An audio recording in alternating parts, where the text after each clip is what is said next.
Sorry ass DJ.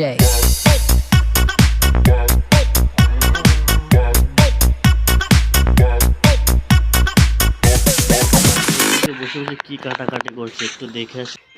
ওদিকে বিড়ালে ঝগড়া লাগিয়ে দিল। কাটা হয়ে গেছে, এই দেখো এই চিংড়ি মাছ ধোয়া আমার হয়ে গেছে।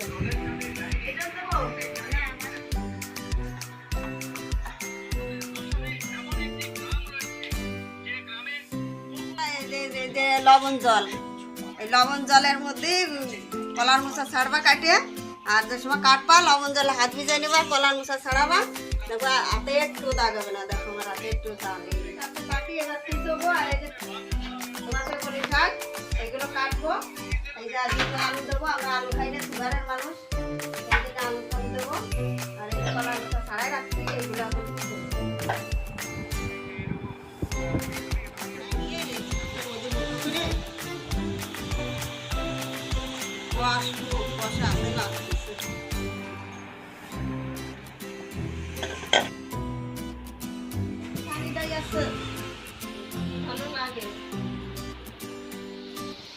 বাড়িতে সার দিয়ে আনা বিনা সারের সবজি, খালি পেটের দিক দিয়ে ভালো থাকে, শরীর ভালো থাকে। ডাটা দিয়ে পাতা দিয়ে তরকারি করলে এত সুন্দর লাগবে, বাসনা খালি আবার সবুজ। মশলাপাতি খাওয়া ছাড়া শাক পাতা খাওয়া কত উপকার। কলার মোচা আর পেপুলি শাক কমপ্লিট হয়ে গেছে। এখন রান্নার দিকে যাচ্ছে। রান্না করে গেলে বাটা মতো দিয়ে চালু করে দিয়ে বাটা হয়ে যাওয়ার পর মা জিনিসটা তাকালো, আবার ওই মশলাতে গেল, নুনটা ধরানো হয়ে গেল, বেড়ায় হয়ে যাওয়ার পর এখন কড়াইটা এখন গরম হবে। গরমটা হোক, গরম হওয়ার পরে মাছ ভালো করে হলুদ লবণ দিয়ে মাখিয়ে কিছুক্ষণ রেখে দিল 5-10 মিনিট। কড়াইতে একটু হালকা তেল দিয়ে প্রথমে মাছটা ভেজে নেবে। প্রথমে মাছটা মাথাটা ভেজে নিলে কী হবে, পরবর্তী যে মাছগুলো ছিল সেই পিসগুলো কড়াইতে লাগবে না, দেখতে কত সুন্দর লাগছে। দেখো বন্ধু ওকে এখনই কামড়ে খায়, এই দেখবো মাছের চাকাগুলো কত সুন্দর লাগছে দেখতে। তাও ভাজা হয়ে যাবে আপাতত, রোজ কতক্ষণ ভাজা হয়ে গেছে। এখন লেজাটা ওটা কত সুন্দর লাগছে, আমার আমার ফেভারিট লেজা। চিংড়ি মাছই হয়ে গেল ভাজা, চিংড়ি মাছের কলার মতো বলতে হবে। এদিকে তেলের মধ্যে আলু দিয়ে ভালো করে কষে দিয়ে মানে হালকা করে ভেজে একটু জল দিয়ে হলুদ লবণ দিয়ে ঢাকা দিল। ঢাকা দিয়ে এরপরে একটু জাল হয়ে গেলো, দেখো একটু কালারটা একটু অন্যরকম লাগছে, কিন্তু ঠিক আছে, সে পরে চেঞ্জ হয়ে যাবে। মাছ দিলে শাক পাতা দিলে চেঞ্জ হয়ে যাবে। এখন সব কিছু দেওয়ার পর হালকা করে ঢেকে দেবে, পাতা মাথা দিয়ে সব পাতা ছিল ওই পেপুলি শাক, আমাদের গ্রামের ভিতরে পেপুলি শাক বলে। তো সম্ভারা দেওয়ার জন্য নামিয়ে দিল, তেল গরম করে তার মধ্যে জিরা দিয়েছিল, জিরা দিয়ে তারপরে ঢেলে দেবো। দেখ কত সুন্দর হয়েছে।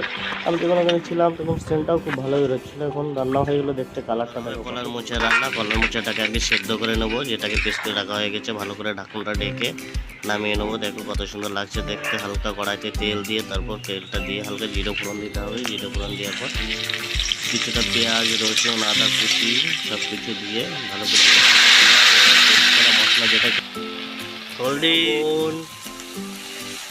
এরপর দেওয়া হচ্ছে চিংড়ি মাছ। চিংড়ি ভেজে রাখা হয়েছিল আগে থেকেই, এই চিংড়িটা দেওয়া হলো। এটা হবে কলার মাছের ঘন্ট, চিংড়ি মাছের কলার মাছের ঘন্ট।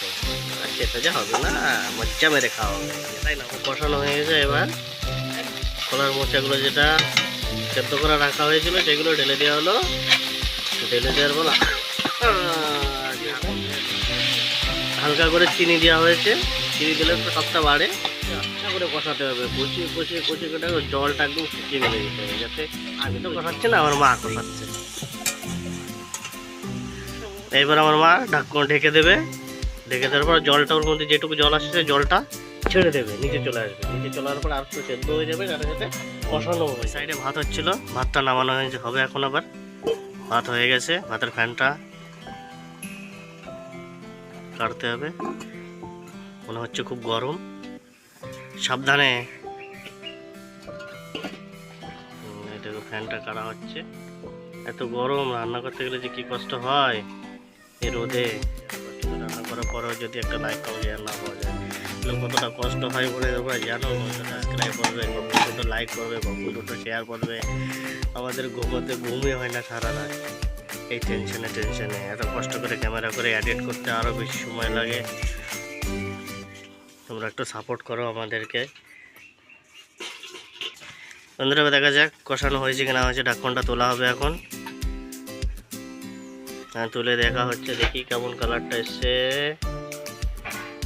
হ্যাঁ, জলটা হালকা হালকা যে ছেড়ে দিয়েছে, হালকা ছেড়ে দিয়েছে, কিন্তু ভিজা ভিজা ভাব রয়েছে। একটু ভালো করে কষানো হবে, মানে জলটা এর ভিতরে রাখা যাবে না। এটা কলার মোচা চিংড়ি মাছের ঘন্ট, তো এটা যতটা জলটা শুকিয়ে নেওয়া হবে কচি কচি, তত বেশি স্বাদ বাড়বে। চালের গুঁড়া দিতে কিন্তু ভুলবেন না। কলার মোচার ঘন্ট কিন্তু চালের গুঁড়োটাই সব থেকে মেন ইম্পর্টেন্ট। এটা কিন্তু অবশ্যই দিতে হবে। এর মধ্যে হালকা করে হলুদ, লবণ, একটু জল মিশিয়ে গুলিয়ে নেবে। দেখো বন্ধুরা, এটা কষানো হয়ে গেছে। ওই দেখো নিচে হালকা হালকা লেগে যাচ্ছে, তার মানে জলটা পুরো টেনে নিয়েছে। দেখেছো, হালকা লেগে গেছে, ওই দেখো দেখাই যাচ্ছে। এবার আমরা কি করব, ওই চালের গুঁড়ো যেটা জলটা ছিল সেটা এর ভিতরে ঢেলে দেবো। এই দেখো বন্ধুরা, এবার চালের গুঁড়ো জলটা পুরো ঢেলে দেওয়া হলো। ঢেলে দেওয়ার পর হালকা করে এটাকে জ্বালিয়ে নেবো। দেখো কমপ্লিট। এবার নামানো হচ্ছে। দেখো কত সুন্দর লাগছে দেখতে। আহা, সেন্ট কি সুন্দর সেন্ট, দারুণ সেন্ট বেরিয়েছে। খেতেও সেই মজা হবে। রান্না বান্না তো কমপ্লিট, এবার খাওয়ার পালা। দেখো প্রথম চিংড়ি মাছ দিয়ে শুরু করলাম। এই দেখো বড় একটা মুখে ভাতের ডলার দিয়ে মুখের মধ্যে দিলাম, ঢুকিয়ে যা মজা লাগছিল না খেতে, মনে হচ্ছে একদম পুরো থাল মুখের মধ্যে ঢুকিয়ে দিই। তাতে কী করবো, থাল তো ঢুকবে না, অত বড় তো মুখ না আমার, যে খায় পুরো থাল ঢুকিয়ে দেবো। প্রথম তো টেস্ট করে দেখলাম, পেঁপুড়ির শাকের তরকারি যেটা ছিল সেটা প্রথম টেস্ট করে দেখলাম, সুন্দরই লাগলো খেতে, সুপার লেগেছিলো খেতে একদম। তোমরা একবার টেস্ট করে দেখবে, এইভাবে রান্না করবে। প্রসেসটা কেমন হয়েছে একটু কমেন্ট বক্সে জানাবে। আর খেতে খুব দারুণ হয়েছে। পুরো গ্রামের বাসায় রান্না, সাধারণ সিম্পল রান্না। আমাদের পাশে থাকো আর লাইক কমেন্ট শেয়ার করো, আর সাবস্ক্রাইব করতে ভুলবেন না এই ধরনের নতুন নতুন ভিডিও পেতে। নমস্কার।